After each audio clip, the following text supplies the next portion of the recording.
Olá! No universo jurídico, a gente sabe que não basta ter uma mensagem, né? A forma como essa mensagem é entregue é muitas vezes tão ou mais importante que o conteúdo dela. E é por isso que hoje a gente vai desvendar três termos que são, assim, a base da comunicação processual no Brasil: citação, intimação e notificação. Vamos entender direitinho qual é o papel de cada um. E para deixar bem claro que isso não é só um detalhe técnico ou um jargão de advogado, olha só o que diz a nossa Constituição. A gente está falando aqui de mecanismos que garantem direitos fundamentais, o contraditório, a ampla defesa, ou seja, é a própria justiça se comunicando para ter certeza de que todo mundo vai ter a sua chance de se defender. É muito sério. Essa imagem aqui, ela captura perfeitamente a ideia. Vamos pensar nesses atos de comunicação como os verdadeiros pilares que sustentam o prédio do processo legal. Se um desses pilares falhar, se a comunicação não for feita do jeito certo, toda a estrutura pode vir abaixo. É um risco real de comprometer a própria justiça. Mas, afinal, por que tanta ênfase nisso? É simples. Esses atos são a ponte, o elo que conecta o sistema de justiça com as pessoas envolvidas no processo. Sem essa ponte, não tem diálogo. E sem diálogo, bom, aí não tem como garantir que as regras do jogo vão ser justas para todo mundo, concorda? E aqui está a definição-chave: atos de comunicação processual. É basicamente o nome técnico para o kit de ferramentas que o Estado usa para criar esse vínculo oficial entre as partes e a ação na justiça. Agora, a gente vai abrir essa caixa de ferramentas e olhar cada uma delas bem de perto. Vamos começar com um ato que é, sem dúvida, o mais crítico de todos: a citação. Pense nela como o chamado oficial para a batalha jurídica. É aquele momento em que o réu descobre formalmente que existe um processo contra ele, é que a partir dali ele precisa se defender. A definição formal não deixa margem para dúvida. A citação não é um simples aviso, um "Oi, tudo bem?". Não, é o ato que oficialmente coloca o acusado dentro da relação processual. É a partir desse momento que ele toma ciência da acusação e pode finalmente começar a montar a sua defesa. É o verdadeiro ponto de partida. E quando uma citação é feita da forma correta, ela dispara uma série de consequências imediatas e super importantes. Ela completa o que os juristas chamam de angularização do processo, ou seja, ela fecha o triângulo entre autor, juiz e réu. Além disso, ela define qual juiz vai cuidar do caso e, talvez o mais importante para a defesa, ela liga o cronômetro. O prazo para se defender começa a contar a partir daí.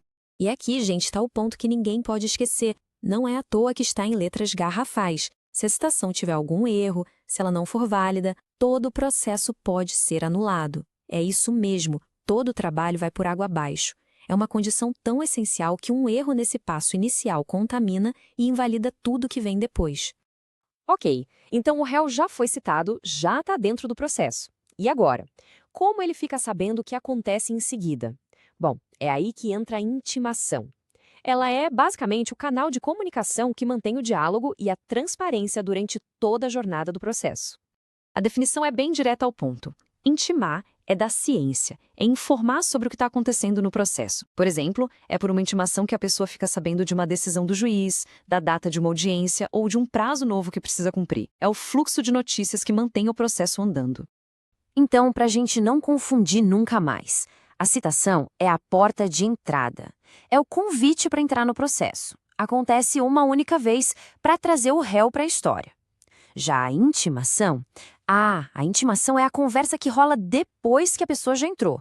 São as atualizações, os avisos, e isso acontece várias e várias vezes. Essa distinção é fundamental. E o nosso terceiro termo, a notificação, onde ela se encaixa? Bem, ela tem um papel bem diferente e, olha que curioso, muitas vezes ela aparece antes mesmo de um processo judicial existir de fato. A definição já dá a dica. Notificar é comunicar alguém para tomar uma providência. E a principal característica dela, o que a torna diferente das outras, é que ela geralmente acontece na fase pré-processual.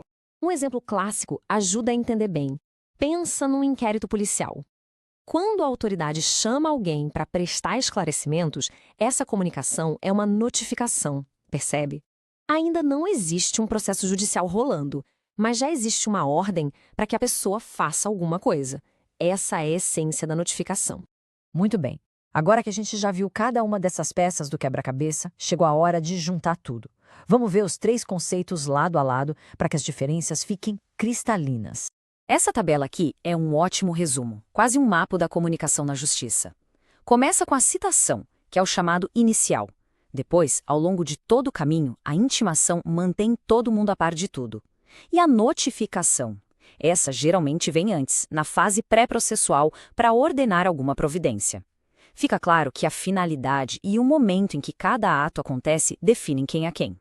E este mapa mental mostra direitinho como tudo se conecta. Não são conceitos soltos de forma alguma. São como engrenagens de um sistema bem maior, o fluxo do processo, que gira sempre em torno de um eixo principal, as garantias do cidadão, como o sagrado direito de defesa. No final das contas, a grande lição é esta. Esses termos, que parecem tão técnicos e complicados, são, na verdade, a voz da justiça em ação. Eles são a manifestação prática daquele princípio maior, de que ninguém pode ser julgado sem ter a chance de ser ouvido. E a gente encerra com essa provocação. Se a comunicação correta é o que garante um processo justo, o que uma falha nessa comunicação nos diz sobre o nosso sistema de justiça como um todo? Fica aí a reflexão. Muito obrigada pela companhia nesta análise.